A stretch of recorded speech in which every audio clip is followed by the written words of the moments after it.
Pria tua ini mengatakan kepada Bang Coga kalau dia adalah uaknya, bro. Kemudian uaknya itu menceritakan kepadanya kalau dahulu ketika pergi, mobil orang tuanya mengalami kecelakaan ditabrak sebuah truk, sehingga ayahnya meninggal di tempat, sedangkan ibunya dibawa ke rumah sakit. Tapi tak lama ibunya juga meninggal. Oleh karena itu, ibunya si abang inilah yang merawatnya dari kecil, bro. Ayahmu adalah pejabat yang sangat dihormati semua orang, ujar uaknya itu.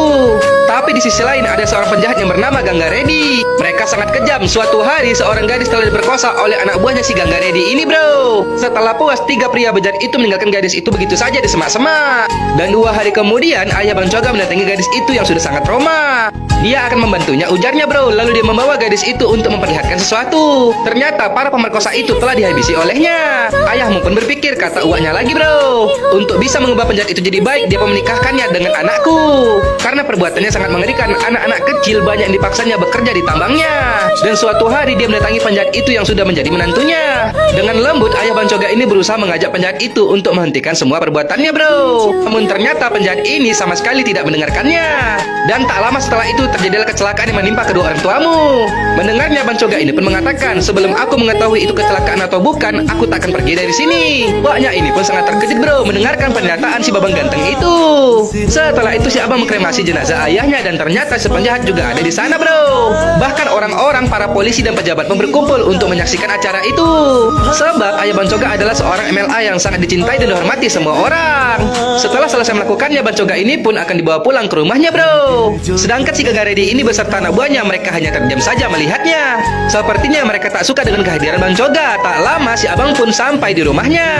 Semua orang di keluarga itu pun langsung berkumpul untuk menyambutnya, bro. Karena dia adalah anak ketua mereka dan sebagai calon penerusnya. Sedangkan Bang Coga hanya terdiam sembari memasuki rumah keluarga besarnya itu. Kemudian tampak seorang gadis. Uaknya itu pun langsung memberitahu si abang kalau gadis itu adalah adiknya, bro. Seketika si abang pun mendekatinya, tapi dia terkejut melihatnya. Ternyata adiknya itu adalah temannya si gadis cantik. Lalu Bang Coga melihat foto ayahnya ini yang telah pergi untuk selamanya.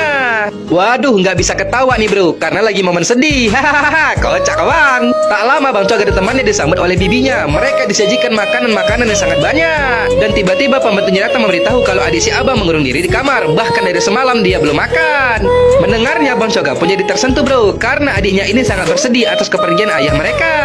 Lalu si abang pun mendatangi kamar adiknya itu yang sedang menangis. Melihat si abang yang datang, adiknya itu pun menghapus air matanya, sedangkan si abang berjalan mendekatinya dan duduk di hadapannya. Lalu dia mengatakan, aku tidak tahu harus berkata apa jika aku dalam situasi seperti itu. Meskipun dia telah pergi meninggalkanmu, tapi itu lebih baik daripada yang kualami. Selama ini aku tidak bersamanya dan tinggal bersama orang lain. Aku mempunyai keluarga di kota, ayah, ibu, dan adik laki-laki. Selain itu, ibuku juga sangat menyukai perempuan.